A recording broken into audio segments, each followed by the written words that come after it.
کوئی کام کر جاؤں، اگر کچھ ہو سکے تو خدمت قرآن کر جاؤں۔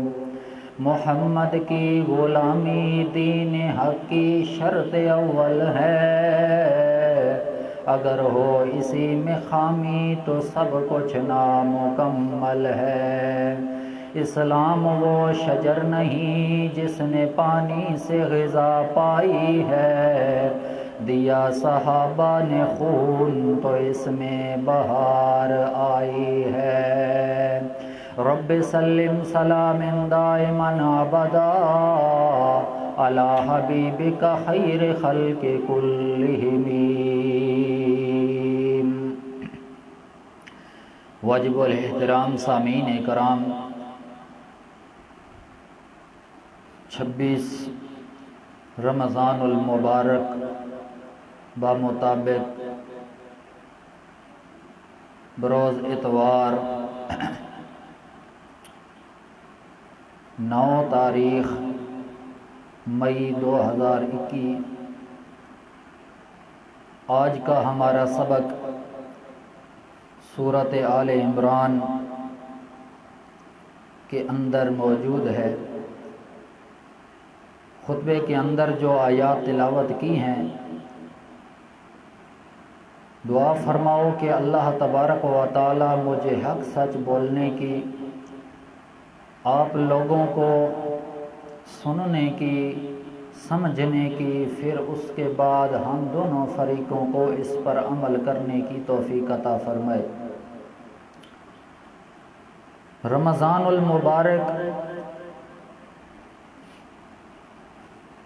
ہمارے اندر سے، ہماری زندگیوں سے گزرتا جا رہا ہے۔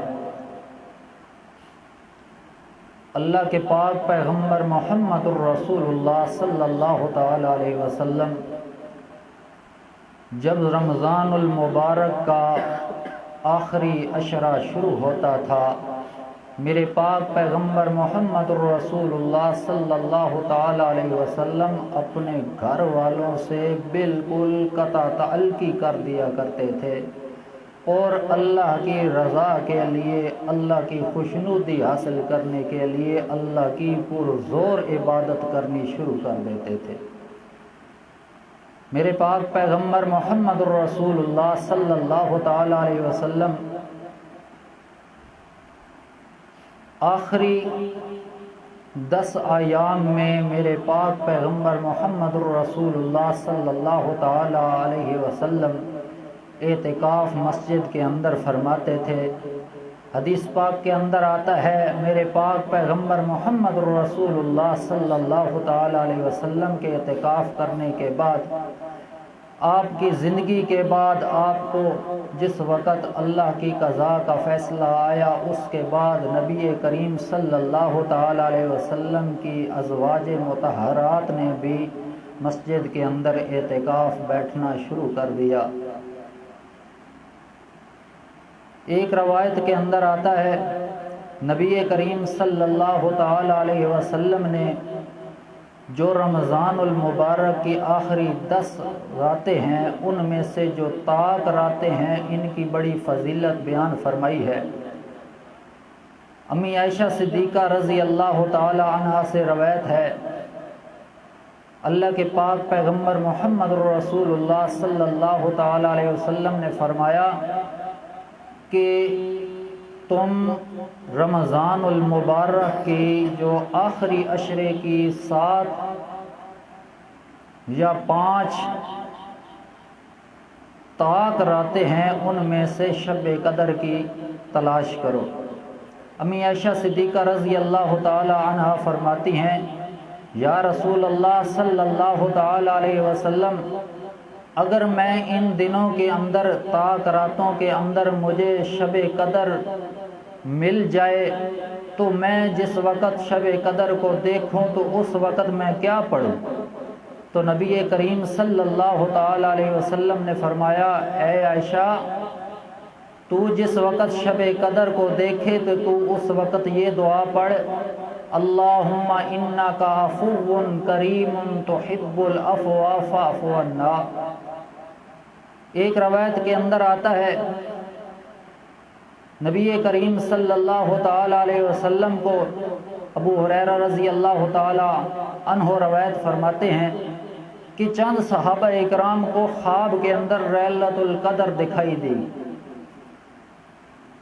اور ایک روایت کے اندر آتا ہے کہ نبی کریم صلی اللہ تعالی علیہ وسلم کو خواب کے اندر لیلۃ القدر کی جو شب ہے اس کا علم دیا گیا، تو نبی کریم صلی اللہ تعالی علیہ وسلم فرماتے ہیں کہ جس وقت علم دیا گیا میرے گھر والوں میں سے مجھے کسی آدمی نے مجھے اٹھایا، جگا دیا، بیدار کر دیا، تو اس کے بعد وہ مجھ سے فنسیتھا، وہ علم مجھ سے اٹھا لیا گیا، بھلا دیا گیا۔ یہ مفسرین معنی کرتے ہیں فنسیتھا، وہ میں علم بھول گیا۔ تو اس کے بعد نبی کریم صلی اللہ تعالی علیہ وسلم نے فرمایا کہ شب قدر کی جو دعا ہے اور رات ہے، ان کو سبع الاواخر، آخری 7 راتوں کے اندر تم اس کو تلاش کرو۔ پھر اس کی فضیلت وہ بھی بہت زیادہ ہے۔ اللہ کریم نے قرآن مجید کے اندر شب قدر کی، لیلۃ القدر کی بہت ہی فضیلت بیان فرمائی ہے۔ سب سے بڑی فضیلت تو اس کی یہ ہے کہ اللہ کریم نے اس رات کو قرآن نازل کیا ہے۔ اللہ کریم نے فرمایا انا انزلناہ فی لیلۃ القدر، ہم نے قرآن مجید کتاب اللہ اس کو میں اپنے پیغمبر محمد رسول اللہ صلی اللہ تعالی علیہ وسلم پر اتارا تو فی لیلۃ القدر، لیلۃ القدر کے اندر۔ پھر آگے اللہ کریم نے فرمایا وما ادراک ما لیلۃ القدر، کیا پتہ آپ کو کیا ہے لیلۃ القدر؟ لیلۃ القدر خیر من الف شہر، لیلۃ القدر وہ ایسی رات ہے، ایسی عظمتوں والی، شان و شوکت والی رات ہے کہ جس کے اندر عبادت کا مقام اتنا بڑھ جاتا ہے کہ اللہ کریم نے فرمایا خیر من الف شہر، 1000 مہینوں سے یہ بہتر ہے۔ 1000 مہینے بھی آدمی عبادت کرتا رہے، اس رات کی جو عبادت ہے اس عبادت کو 1000 مہینے بھی عبادت کرتا رہے وہ نہیں پہنچ سکتا۔ پھر اللہ کریم نے فرمایا تنزل الملائکۃ والروح فیہا باذن ربہم من کل امر سلام ہی حتی مطلع الفجر، اس رات کے اندر فرشتے اترتے ہیں، اور فرشتوں میں سے جو نوریوں کا، فرشتوں کا جو سردار ہے روح الامین جبرائیل علیہ الصلاۃ والسلام، وہ بھی اپنے رب کے حکم کے ساتھ ہر معاملے کا، ہر کام کا فیصلہ کرنے کے لیے زمین پر فرشتے اترتے ہیں۔ آگے اللہ کریم نے فرمایا سلام ہی حتی مطلع الفجر، یہ جس وقت فجر طلوع ہوتی ہے اس وقت تک رات کا وقت ہوتا ہے۔ میں آپ کو بتاتا ہوں کہ شب قدر کی کتنی فضیلت ہے۔ نبی کریم صلی اللہ تعالی علیہ وسلم نے احادیث مبارکہ کے اندر لیلۃ القدر کی بہت ہی فضیلت بیان فرمائی ہے۔ ذرا توجہ کرو، اللہ کریم نے اس کو قدر کا لفظ کیوں کہا ہے؟ قدر کسے کہتے ہیں؟ قدر کا معنی ہوتا ہے اندازہ لگانا، ایک قدر کا معنی ہوتا ہے فیصلہ کرنا، ایک قدر کا معنی ہوتا ہے قدر و منزلت، عزت، اور چوتھا قدر کا معنی ہوتا ہے تنگ کرنا۔ سب سے پہلے معنی جو کیا ہے قدر کا، اللہ کریم نے فرمایا انا انزلناہ فی لیلۃ القدر، بے شک ہم نے اس قرآن کو نازل کیا ہے لیلۃ القدر میں۔ قدر کا معنی عظمت، شان و شوکت اور اس کی باعزت اور بہت بڑے درجے پر فائز ہونا۔ تو اللہ کریم نے اس رات کے اندر بہت ہی درجہ اور مرتبہ بنایا ہے۔ دوسرا معنی اس کا اندازہ، اللہ کریم نے اس رات کے اندر فرشتوں کو اتار کر زمین پر اور اس کی عبادت کا اجر و ثواب اتنا بنایا ہے کہ انسان کے اندازے سے بھی ماورا ہے۔ تیسرا معنی اس کا قدر کا فیصلہ کرنا، اللہ کریم فرماتے ہیں آسمان سے فرشتے جبرائیل امین بھی جو نوریوں کا سردار ہے اس کے ذریعے سارے فرشتے زمین پر آتے ہیں، اور فرشتے آتے ہیں من کل امر، وہاں فیصلے والا دن ہوتا ہے، انسان کے حساب کتاب کا دن ہوتا ہے، جو جتنی زندگی کے اندر عمل کیے ہیں اللہ تبارک و تعالی فرماتے ہیں وہ فرشتے آ کر فیصلہ کرتے ہیں۔ اور چوتھے نمبر پر قدر کا معنی ہوتا ہے تنگ ہونا۔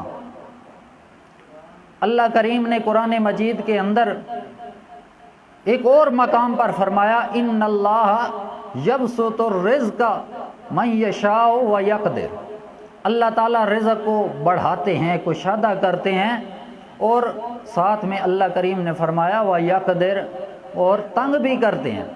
تو یہاں پر قدر کا معنی تنگ کرنا بھی ہو تو اس کے بارے میں مفسرین لکھتے ہیں کہ اللہ کریم کی طرف سے تنزل الملائکۃ والروح فیہا باذن ربہم من کل امر سلام، کہ اس وقت فرشتے اتنے نازل ہوتے ہیں کہ یہ زمین، یہ کائنات یہ بھر جاتی ہے اور تنگ ہو جاتی ہے، وہاں فرشتے بھی نہیں سما سکتے، اتنی تعداد کے اندر فرشتے اترتے ہیں۔ پھر اللہ کریم نے فرمایا سلام، مفسرین لکھتے ہیں ایک تو جس وقت فرشتے اترتے ہیں وہ رات لیلۃ القدر کی رات ہوتی ہے، اور لیلۃ القدر والی رات جس وقت فرشتے اتر رہے ہوتے ہیں سلامتی والی رات ہوتی ہے، اس وقت شیطان گرفت کے اندر آ جاتا ہے، وہاں سلامتیاں ہی سلامتی ہوتی ہیں۔ دوسرے نمبر پر سلام ان کا معنی یہ ہے کہ جس وقت فرشتے اتر رہے ہوتے ہیں تو وہ اہل ایمان والوں کو سلام کر رہے ہوتے ہیں۔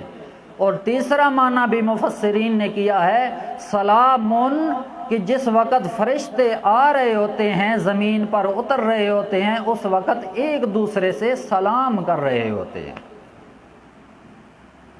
اس کے بعد اللہ تبارک و تعالیٰ نے اس کی اور زیادہ بہت فضیلتیں بیان کی ہیں، اور اس کی فضیلت یوں ہی قرآن مجید سے سمجھی جا سکتی ہے۔ اللہ کا قرآن کہتا ہے شہر رمضان الذی انزل فیہ القرآن، اس مہینے کے اندر قرآن نازل ہوا ہے۔ تو لیلۃ القدر پھر جس رات قرآن نازل ہوا اس رات کی کیا فضیلت ہوگی۔ اللہ تبارک و تعالی ہمیں شب قدر لیلۃ القدر نصیب فرمائے، ہماری زندگی کے اندر جو رمضان آیا ہے ہمیں رمضان کی قدر کرنے کی توفیق عطا فرمائے۔ اب تھوڑا سبق کی طرف آتے ہیں۔ جو خطبے کے اندر آیات کریمہ پڑھی گئی ہیں ہمارے سبق کی آیات ہیں، سورۃ آل عمران ہے۔ اللہ کریم نے فرمایا،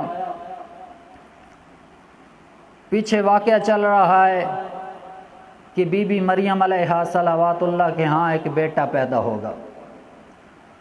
پھر وہ بیٹا پیدا ہوا تو وہ کس طرح پیدا ہوا، پھر اس سے پہلے کلام ہو رہی تھی اللہ کی قرآن مجید کی آیات کے اندر یہ بھی ہم نے پڑھا کہ مریم علیہ صلوات اللہ کی کفالت کرنے کے لیے ان کے خالو حضرت زکریہ علیہ السلام کو منتخب کیا گیا، قرآن اندازی ہوئی، پھر اس کے بعد ان کے پاس بے موسم پھل آئے، پھر بہرحال چلتے چلتے اللہ کریم نے میرے پاک پیغمبر محمد الرسول اللہ صلی اللہ تعالی علیہ وسلم کے بارے میں بھی بیان فرمایا کہ وہ بھی غیب کو نہیں جانتے۔ اس وقت کے جو معاملات ہو رہے تھے وہ سارے کے سارے معاملات میرے پیغمبر آپ اس وقت وہاں موجود نہیں تھے، یہ غیب کی خبریں ہیں، غیب کا علم ہے جو ہم آپ پر وحی کر رہے ہیں۔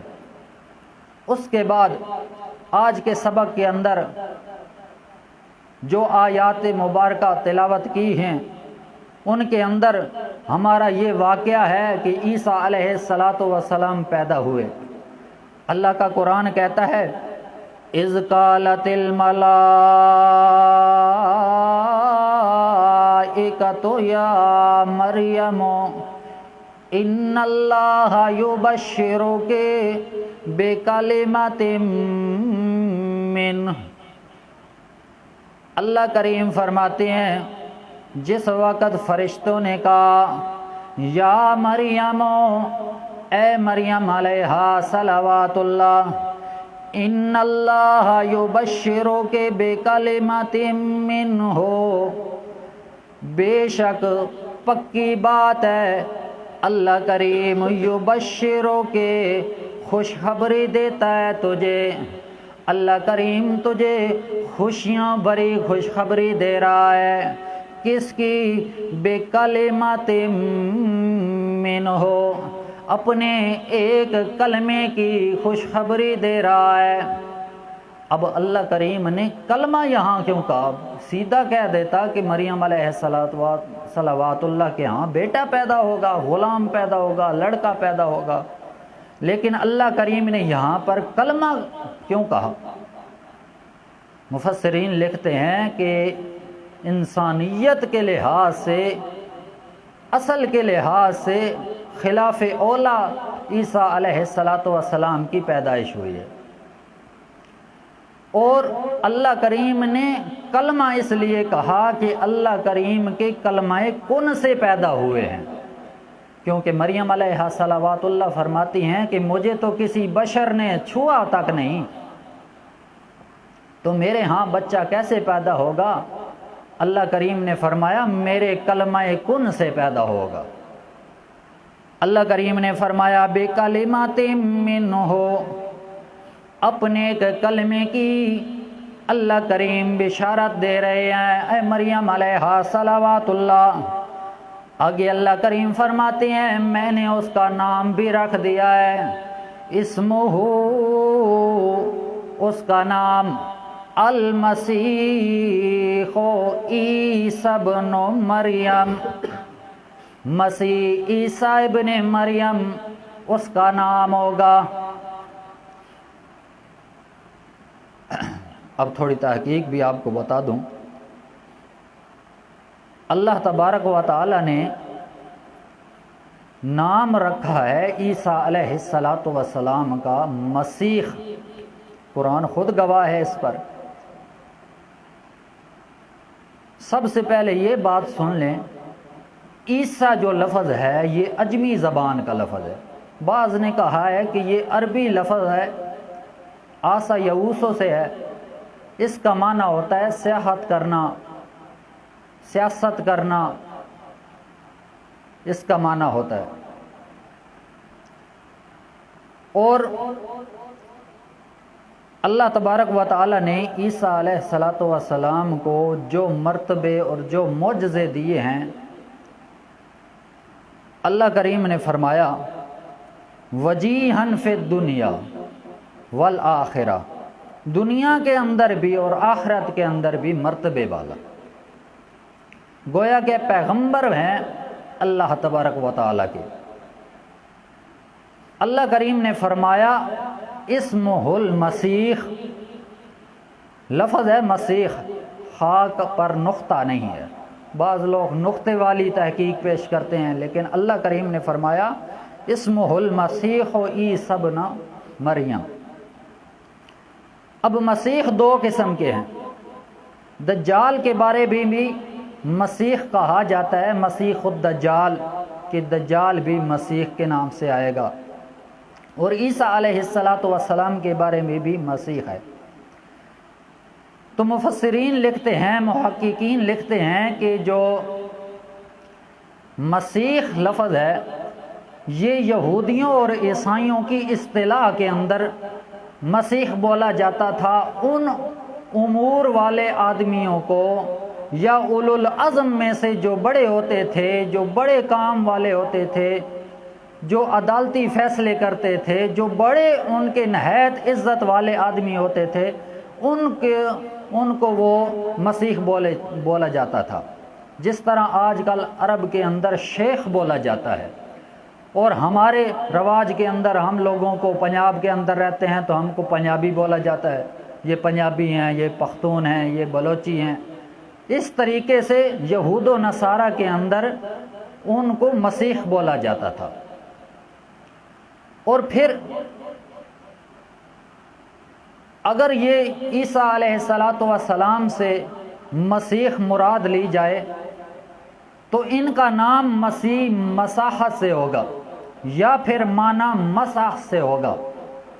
ہم لوگ مسح کرتے ہیں سر کا، اس مسح چھونے سے، پکڑنے سے اللہ تبارک و تعالی نے مساحت سے اگر مانا ہو مسیح کا، تو پھر عیسیٰ علیہ السلام کے بارے میں آتا ہے کہ جس وقت اللہ تبارک و تعالی نے آسمان سے عیسیٰ علیہ السلام کو زمین پر بھیجنا ہے تو ساری زمین کے لیے، ساری کائنات کے لیے وہ اللہ کے برگزیدہ بن کے آئیں گے اور زمین کے اندر پھریں گے، سفر کریں گے۔ اور اگر مسح سے مانا ہو تو اللہ تبارک و تعالی نے قرآن مجید کے اندر جو ان کے معجزات ذکر کیے ہیں کہ وہ مادر ذات اندھے کو وہ ٹھیک کر دیتے، ہاتھ لگاتے، ہاتھ پھیرتے تو کوڑ ٹھیک ہو جاتا، اور پھر ہاتھوں سے پرندوں کی شکل بناتے، مٹی کے پرندوں کی مصور تصویریں بناتے تو اس کے اندر پھونک مارتے تو پھر وہ اللہ کے حکم سے زندہ ہو جایا کرتے تھے۔ تو اگر مسح سے لیں، ہاتھ لگانے سے لیں تو عیسیٰ علیہ السلام کو مسیح کہتے ہیں۔ اور اگر دجال کے بارے میں مسیح بولا جائے تو وہ مسخ العین سے ہوگا، یعنی اس کی ایک آنکھ ہوگی، ایک آنکھ اس کی ضائع ہو جائے گی۔ مسخ العین، ایک ہی آنکھ ہوگی، اس سے وہ دیکھے گا۔ پھر ایک اور تحقیق بھی لکھی گئی ہے کہ مسیح جو یہودیوں اور عیسائیوں کے نزدیک اس اولو العزم کو کہتے ہیں، اس بڑے آدمی کو کہتے ہیں جو ان کا سربراہ ہوگا، تو جو ان کے نزدیک غلط گمان اور غلط فہمی کے نتیجے میں جو ان کا عقیدہ ہے کہ عیسیٰ علیہ السلام کو ہم نے قتل کر دیا ہے، حالانکہ قتل تو نہیں ہوئے، اللہ تبارک و تعالی نے ان کو آسمان دنیا پر اٹھا لیا۔ جو ان کا غلط عقیدہ بنا ہوا ہے، پھر وہ کہتے ہیں کہ ہمارے پاس وہ آئے گا جس کا نام مسیح ہوگا، پھر وہ آ کر دنیا کے اندر اپنی حکومت چلائے گا۔ تو اس لحاظ سے مسیح دجال، جو دجال آئے گا وہ مسیح کے نام سے آئے گا، یہ ان کے نزدیک یہ بھی تحقیق آئی ہے۔ بہرحال اللہ کریم نے فرمایا اسمہ المسیح عیسی ابن مریم وجیہا فی الدنیا والآخرہ۔ اللہ کریم فرماتے ہیں میں نے نام بھی رکھ دیا ہے اے مریم علیہ صلوات اللہ، تیرے ہاں جو بیٹا پیدا ہوگا اس کا نام مسیح عیسیٰ ابن مریم ہوگا۔ اللہ کریم فرماتے ہیں وجیہا فی الدنیا والآخرہ، دنیا کے اندر بھی مرتبے والا، آخرت کے اندر بھی بڑے مرتبے والا ہوگا۔ اللہ کریم فرماتے ہیں وَمِنَ الْمُقَرَّبِينَ، اور مقربین میں سے ہوگا۔ اللہ کریم فرماتے ہیں وَيُكَلِّمُ النَّاسَ فِي الْمَهْدِ وَكَهْلًا وَمِنَ الصَّالِحِينَ، عیسیٰ علیہ السلام کے اوصاف بیان کرتے ہیں۔ اللہ کریم فرماتے ہیں وَيُكَلِّمُ النَّاسَ، وہ لوگوں سے کلام کرے گا، بات کرے گا، کس کے اندر؟ فِي الْمَهْدِ، گود کے اندر، گہوارے کے اندر، بچپن کے اندر، وَكَهْلًا، اور ادھیڑ عمر کے اندر، بڑے ہوتے ہوئے بھی وہ کلام کرے گا، باتیں کرے گا، گفتگو کرے گا۔ وَمِنَ الصَّالِحِينَ، اور نیکگار لوگوں سے بھی وہ کلام کرے گا۔ اللہ کریم نے فرمایا فی المہد، مہد کے اندر بھی، وکہلا، اور ادھیڑ عمر کے اندر بھی۔ تو مفسرین لکھتے ہیں کہ اللہ کریم نے عیسیٰ علیہ السلام کو بچپن ہی کے اندر ہی بولنا سکھا دیا۔ بچپن کے اندر ہی، ابھی گود میں تھے، گہوارے کے اندر ہی تھے، تو انہوں نے کلام کرنی شروع کر دی۔ جس وقت مریم علیہ صلوات اللہ، اس کی پوری تفسیر سورۃ مریم کے اندر 16ویں پارے کے اندر آئے گی کہ جس وقت تانو زن کرنے لگے مریم علیہ صلوات اللہ پر، تو گود میں بچے نے آواز دی انی عبد اللہ، میں اللہ کا بندہ ہوں۔ مکمل تفسیر اس کی آگے ہم پڑھیں گے جہاں سبق ہمارا آئے گا۔ اللہ کریم نے فرمایا فی المہد، گود کے اندر انہوں نے کلام کرنی شروع کر دی۔ اور چلتے چلتے آگے چند آیات کے بعد اللہ کریم نے فرمایا رسولا من بنی اسرائیل، یہ عیسیٰ علیہ السلام یہ بنی اسرائیل میں سے رسول بن کر آئے تھے۔ اب حدیث پاک کے اندر 3 بچوں کے بارے میں آتا ہے کہ انہوں نے گود کے اندر، بچپن کے اندر ہی کلام کی ہے۔ ایک بنی اسرائیلی عورت کا واقعہ ہے، ایک صاحب جریج کا واقعہ ہے جس کی گواہی ایک بچے نے دی تھی، اور ایک عیسیٰ علیہ السلام۔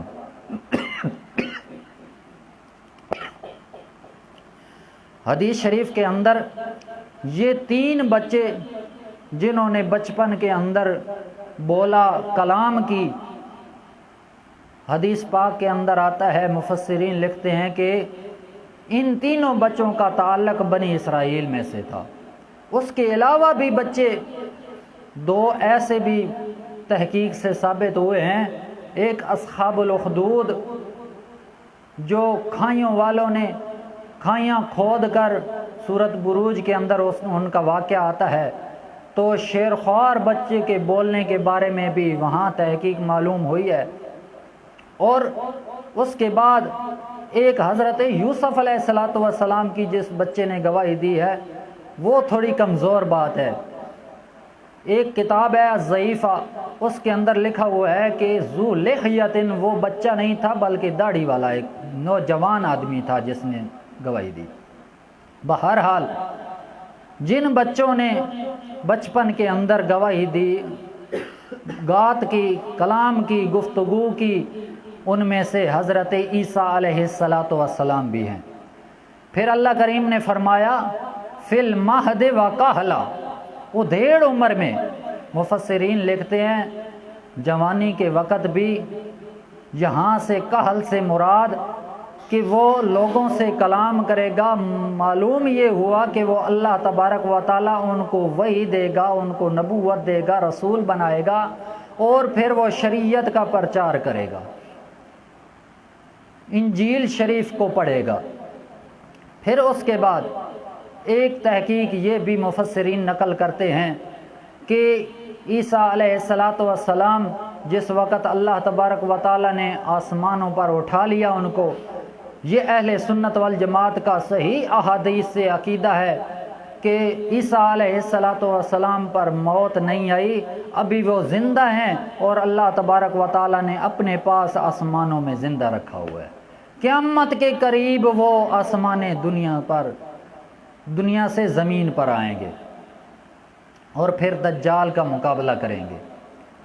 بہرحال اللہ کریم نے فرمایا وَقَحْلَا، تو مفسرین لکھتے ہیں کہ جس وقت بعد میں آئیں گے آسمان دنیا سے زمین پر، جس وقت آئیں گے، یہ کہلا اس سے مراد ہے کہ اس وقت لوگوں سے بات کریں گے۔ وَمِنَ الْمُقَرِّبِينَ، اور اللہ کریم نے فرمایا وَمِنَ الصَّالِحِينَ، اور نیک کار لوگوں سے بات کریں گے، نیک لوگوں سے باتیں کریں گے۔ آگے اللہ کریم نے فرمایا قالت رب انا یکون لی ولد ولم یمسسنی بشر، کہنے لگی مریم علیہا صلوات اللہ رب انا یکون لی ولد، میرے یہاں بیٹا کیسے پیدا ہوگا، ولم یمسسنی بشر، مجھے کسی بشر نے چھوا تک نہیں۔ قال کذالک اللہ یخلق ما یشاء، فرشتے کہنے لگے کذالک اللہ، اسی طرح اللہ کریم کرتا ہے، یخلق ما یشاء، اللہ کریم ماؤں کے پیٹوں کے اندر تصویریں بناتا ہے جس طرح چاہتا ہے۔ یخلق کا معنی یہاں پر تخلیق اور پیدائش نہیں لیں گے، کیونکہ خالق ذات تو اللہ تبارک و تعالیٰ کی ہے۔ مفسرین لکھتے ہیں اس صوروں کے معنی میں آتا ہے، اللہ کریم فرماتے ہیں یخلق ما یشاء، اللہ کریم پیدا کرتا ہے جسے چاہتا ہے، چاہے وہ باپ کے بغیر بھی پیدا کرے، چاہے باپ کے ذریعے انسان کو پیدا کرے۔ اللہ کریم فرماتے ہیں اذا قضا امرا فانما یقول له کن فیکون، جس وقت اللہ کریم کسی کام کا، کسی معاملے کا فیصلہ کرتے ہیں، فَإِنَّمَا يَقُولُ لَهُ كُن فَيَكُونُ، تو اللہ کریم اس کام کے کرنے کی پلک جھپکنے کی دیر ہوتی ہے، اللہ کریم کہتے ہیں کن ہو جا، فیکون، وہ کام ہو جاتا ہے۔ کیوں؟ اللہ کریم قدیر ہے، قادر ہے، ان اللہ علی کل شیء قدیر، ہر چیز پر قادر ہے۔ اللہ کریم نے عیسیٰ علیہ السلام کو کلمہ کن سے پیدا فرمایا ہے۔ پھر اللہ کریم نے فرمایا وَيُعَلِّمُهُ الْكِتَابَ وَالْحِكْمَةَ وَالتَّوْرَاةَ وَالْإِنْجِيلَ، اللہ کریم عیسیٰ علیہ السلام کو پیدا کرتا ہے، اور پیدا کرنے کے بعد اللہ کریم یعلمہ الکتاب، کتاب لکھنے، کتب کے معنی میں لکھنے کی بھی تعلیم دے گا، والحکمہ، اور حکمت بھی سکھائے گا، والتوراۃ والانجیل، مفسرین لکھتے ہیں کتاب اور حکمت کی آگے تفسیر خود قرآن بیان کر رہا ہے، والتوراۃ والانجیل، تورات اور انجیل بھی اللہ کریم دے گا۔ تو اللہ تبارک و تعالیٰ سے دعا ہے کہ اللہ تبارک و تعالیٰ جو کچھ سنایا اس پر عمل کرنے کی توفیق عطا فرمائے۔ وآخر دعوانا الحمد للہ رب العالمین۔